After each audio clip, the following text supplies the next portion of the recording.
Good morning. It's Sunday, September 20th, 2020.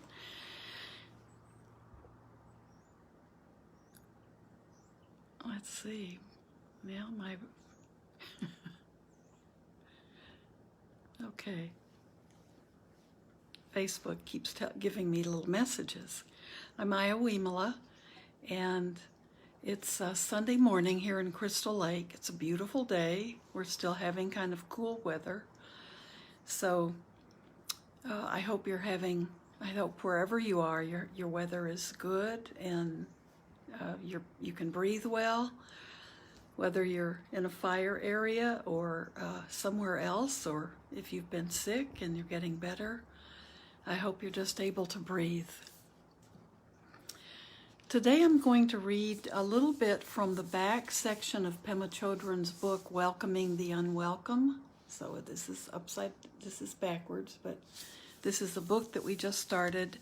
We've had one session in our book group, and if you'd like to join it, go to the Blue Lotus Temple Facebook, and there you can sign in. There's no cost, but you need to sign in through Eventbrite to get the Zoom number. And we're not having one this Monday, but we'll have one a week from tomorrow. And you can join us anytime. And what I'd like to read today is one of the meditations she suggests at the end of her book. And we're just on the first 4 chapters now.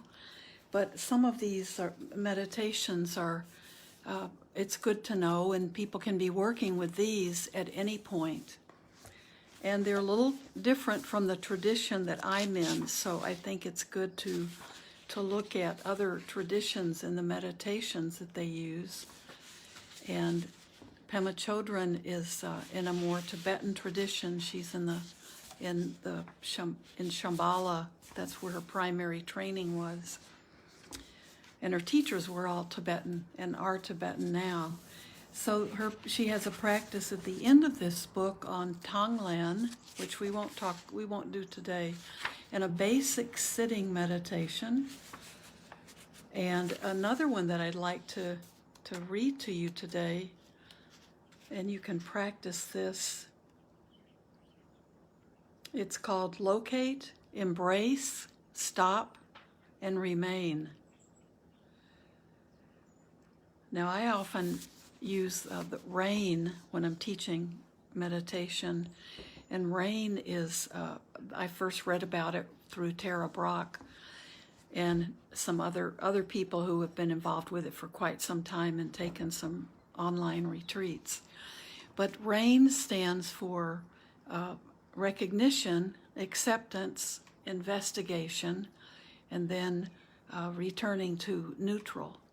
And it's a wonderful way when something comes up in meditation that you can look at, and how do you work with it when you're in meditation? How does it just not become thinking? And I like RAIN a lot, but I think this locate, embrace, stop, and remain may be a little similar, but I think it has some very different aspects.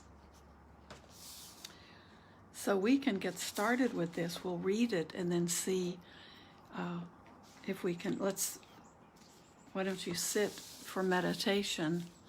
And it may be that this description, you can close your eyes and actually see if you can go through these steps as you're listening.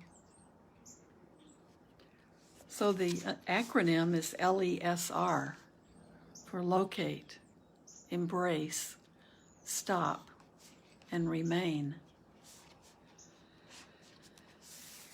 LESR, pronounced like laser. So we can say LESR. If someone says laser, that works. Pronounced like laser stands for locate, embrace, stop, remain, and is a practice developed by Richard Rioch, a well-known human rights worker and a former president of Shambhala International. You can use it as a concise and easy to remember way of combining some of the practices in this book for welcoming the unwelcome. So why don't you just sit, and as I read, you can just let these concepts, just soak them up. Whenever you feel yourself getting worked up or having any unpleasant, uncomfortable, or stuck feelings, follow these 4 steps. Locate it. Investigate where that grasping, contracted sensation dwells in your body and make contact with it. Number 2 is embrace. Embrace that feeling, that sensation, that contraction. One way of doing this is by following Sakni Rinpoche's instruction to send any fearful, grasping, self-protective feelings your unconditional warmth. One way of doing this is to send any fearful, grasping, self-protective feelings your unconditional warmth. So those self-protective feelings are causing you to shut down, to protect yourself. So send those feelings your unconditional warmth. This can be similar to calming a hysterical child. The main point is to reverse the ancient human tendency to avoid and reject pain. Instead, you move toward it with heart. Number 3, stop the storyline. Stop works for the acronym, but I think of this step more as letting go of, interrupting, or looking directly at the thoughts and stories. The idea is not to stop thinking altogether, which isn't possible, but to go beneath or behind your thoughts to contact the underlying sense of being hooked. You can learn a lot just by having a direct, non-conceptual experience of being hooked, even if it only lasts for a moment. Once you've connected with that raw feeling, you can then continue to interrupt the stories and keep returning to the experience again and again. Having a regular meditation practice will help you tremendously with this step. Stop the storyline. We're talking about that all the time. Number 4 is remain. Stay present with the feeling. Keep going until it shifts or until it feels like too much of a struggle. You don't have to wait until you feel overwhelmed. This is not an endurance trial. Just remain with the feeling with kindness and warmth, leaning in as much as you can. What often happens at this time is you discover how painful the feeling is and realize you don't want to continue to do that to yourself. This can soften you up considerably and can also make you more accessible to see and hear other people. It can give your natural intelligence and openness a chance to emerge. Now those are the 4. So those explain the basic first 4. Locate it, where that grasping, contracted sensation dwells. Embrace that feeling, that sensation, that contraction. Stop the storyline, or letting go. And 4 is to remain present with the feeling. Keep going until it shifts or it feels like it's too much. Once you've worked with these 4 steps for a while, you can try adding a 5th step. Here are the 2 main alternatives. The first is what I call experiencing the emptiness of the feeling.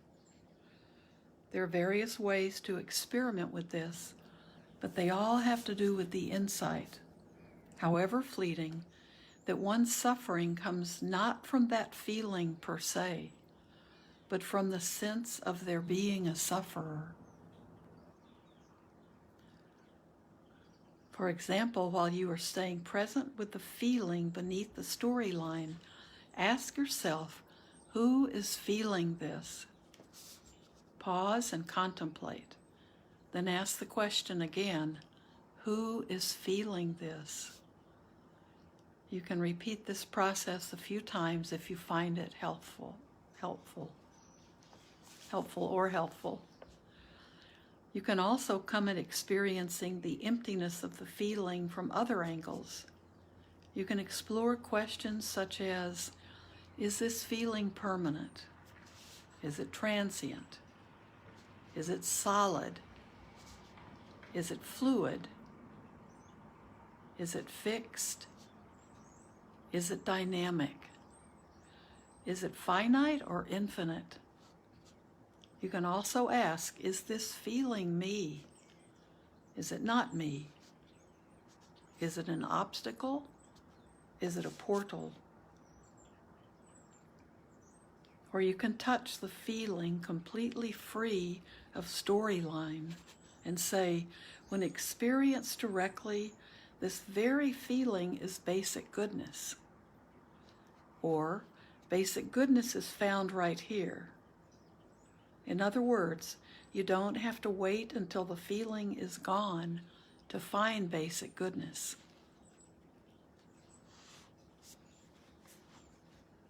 So that's what she calls one of the 5th steps. An alternative 5th step, 5th as in 5, is to experiment with using the feeling as a way to awaken compassion.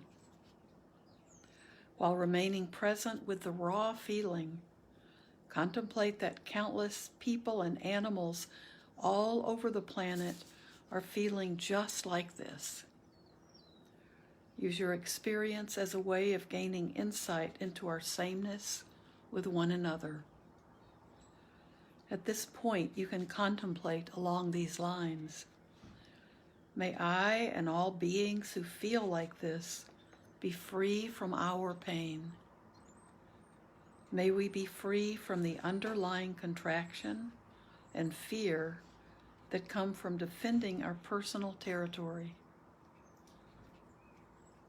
You can also take this opportunity to practice Tonglen, breathing in and deeply opening to the shared feeling, and then breathing out relief to all beings, including your fearful, contracted self, who are caught in the same way. Both of these 5th steps are based on the same idea, tapping into your innate capacity to experience your feelings directly and non-conceptually gives you a doorway to going deeper into experiencing emptiness and compassion. At first, emptiness and compassion seem like separate things, but eventually you will experience them in their basic essence as inseparable and non-dual. I want to read that sentence again. At first, emptiness and compassion seem like separate things, but eventually you will experience them in their basic essence as inseparable and non-dual.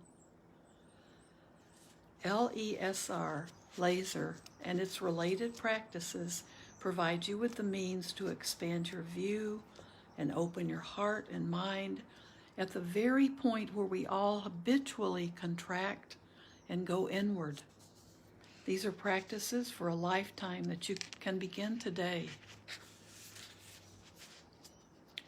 So if this appealed to you, I think you can just go back and listen to my voice, or if you have the book, you can read this again. It's at the back of Welcoming the Unwelcome. And I think that's a practice that it's very similar to rain.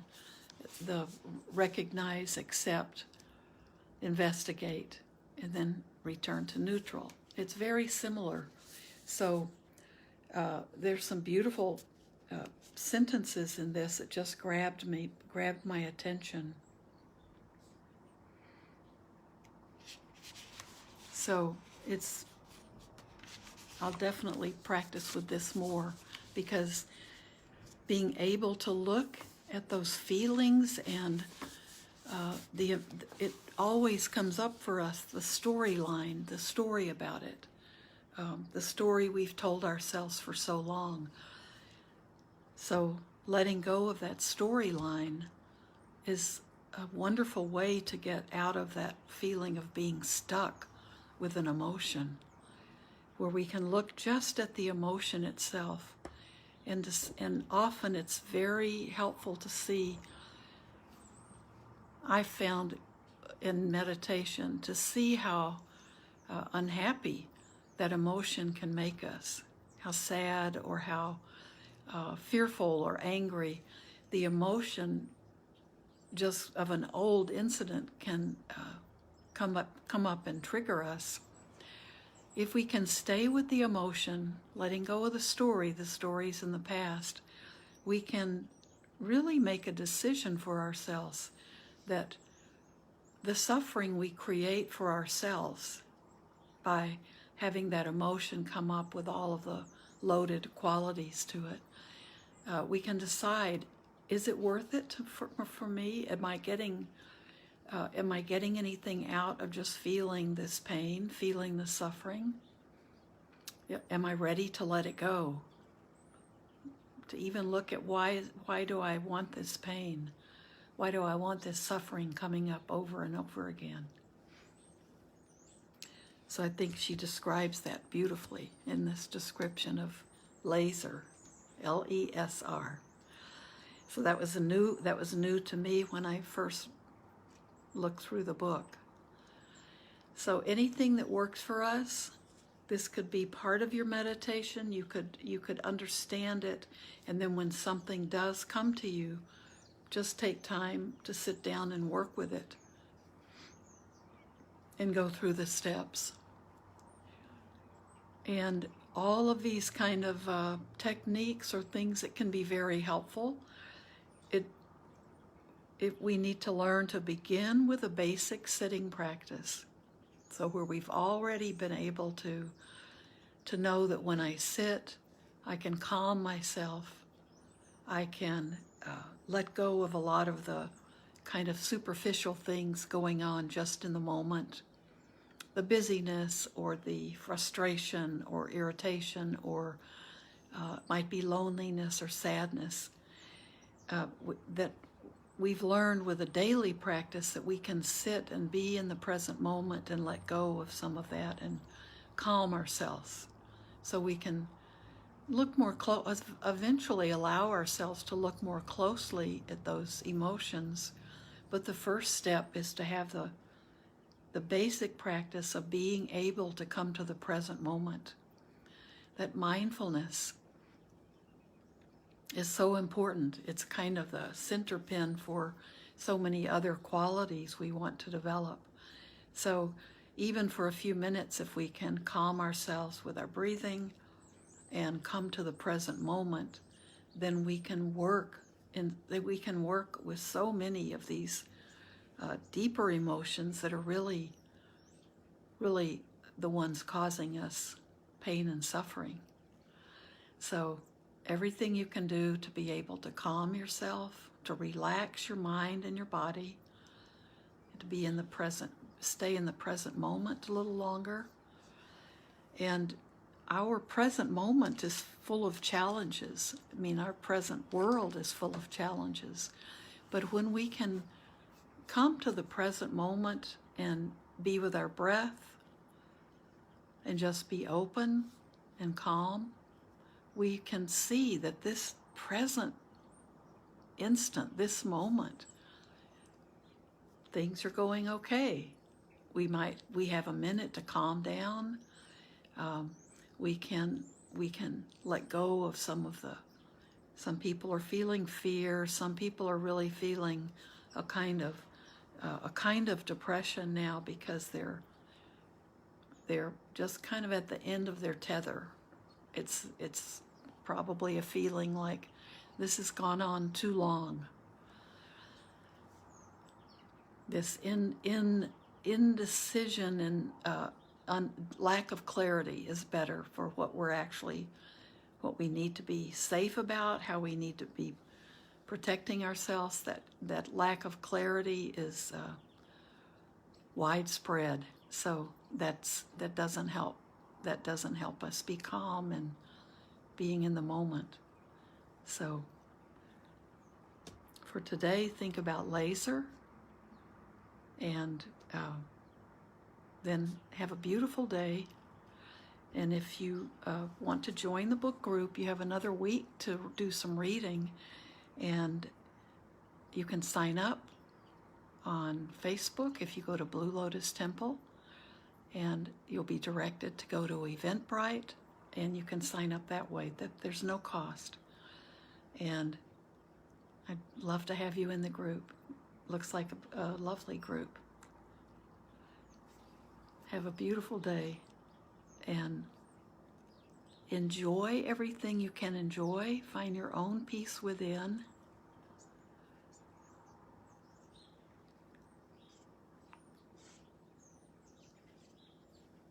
Bye-bye.